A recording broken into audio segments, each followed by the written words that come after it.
Doctor صاحب ایک بھائی کا سوال ہے، کہتے ہیں کہ ہمارے محلے میں مسجد بن رہی ہے، تو اگر میں مسجد میں قربانی کی نیت سے حصہ ڈال دوں اس کی تعمیر میں، تو کیا میری طرف سے یہ قربانی شمار ہوگی یا نہیں ہوگی؟ الحمدللہ والصلاة والسلام علی رسول اللہ، اما بعد۔ گزارش یہ ہے کہ آج کل یہ رائے بہت سے لوگوں کی طرف سے سامنے آتی ہے کہ قربانی پہ اتنا زیادہ پیسہ لگانے کی بجائے وہ پیسے یتیموں پہ صرف کیے جائیں، فقیروں مسکینوں کو دیے جائیں، کسی جگہ مسجد پہ لگا دیے جائیں۔ معلوم یہ ہوتا ہے کہ جیسے لوگ سمجھتے ہوں کہ قربانی کرنا یہ کوئی زیادہ اہمیت نہیں رکھتا، شاید لوگ یہ سمجھتے ہیں کہ اس طرح اللہ کا مال ضائع ہوتا ہے، اور مسجد پہ لگائیں گے، یتیموں پہ لگائیں گے، فقیروں مسکینوں پہ لگائیں گے تو یہ مال کسی اچھی جگہ پہ لگے گا۔ تو ہمیں اس معاملے میں قرآن و حدیث کی نصوص کی طرف دیکھنا چاہیے، نبی علیہ الصلوۃ والسلام کی سنت کی طرف دیکھنا چاہیے، صحابہ کرام کی زندگی کی طرف دیکھنا چاہیے۔ کیا ان کے زمانے میں فقر نہیں تھا، غربت نہیں تھی، یتیم نہیں تھے؟ سب کچھ موجود تھا، لیکن اس کے باوجود آپ دیکھیں کہ نبی علیہ الصلوۃ والسلام ہر سال قربانی کیا کرتے تھے، بلکہ ایک کی بجائے 2 بکرے اللہ کی راہ میں ذبح کیا کرتے تھے۔ اس لیے قربانی اس کو ایک عبادت سمجھنا چاہیے، اور یہ عبادت ہے،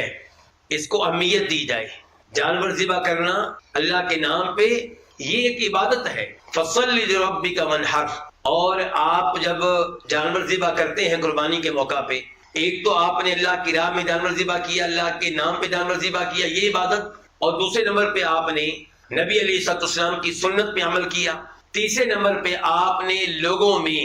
اس عظیم عمل کی اہمیت کو اجاگر کیا، چوتھے نمبر پہ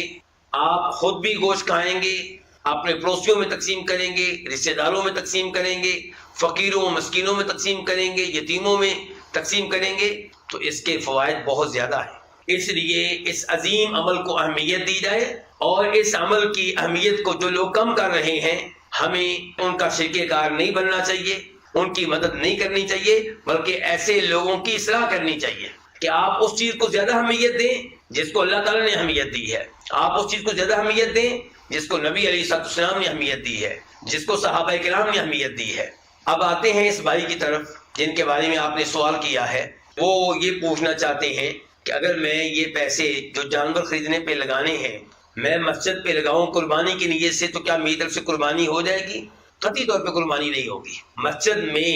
آپ پیسہ ڈالیں گے، اس کا انشاءاللہ ثواب ملے گا، یہ یقیناً ایک عظیم عمل ہے، لیکن یہ قربانی نہیں ہے۔ ہونا یہ چاہیے کہ آپ اپنی طاقت کے مطابق مسجد میں بھی حصہ ڈالیں، اور کوئی نہ کوئی جانور بھی ذبح کرنے کی کوشش کریں، خیر کے ہر کام میں اپنا حصہ ڈالنے کی کوشش کرنی چاہیے۔ ڈاکٹر صاحب بسا اوقات یہ ہوتا ہے کہ کوئی ایسے ملک میں رہتا ہے کہ جہاں پہ قربانی نہیں کر سکتا، وہاں پہ پابندی ہے قربانی کرنے پہ، تو کیا وہ اگر قربانی کی نیت سے پیسے فقراء اور مساکین میں تقسیم کر دے تو کیا اس کے لیے یہ قربانی شمار ہوگی؟ جی گزارش یہ ہے کہ قربانی تو بالکل شمار نہیں ہوگی۔ دوسرے نمبر پہ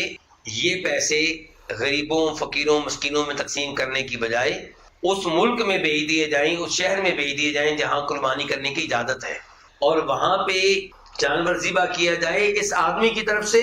جو ایسے ملک میں رہتا ہے جہاں قربانی کرنے کی اجازت نہیں ہے، اور پھر اس کا گوشت فقیروں مسکینوں میں تقسیم کر دیا جائے۔ اس لیے اللہ کی راہ میں اس موقع پہ جانور ذبح کرنے کے عمل کو اہمیت دی جائے، اور اس کا گوشت یہ فقیروں مسکینوں میں تقسیم ہو جائے۔ واللہ تعالی اعلم۔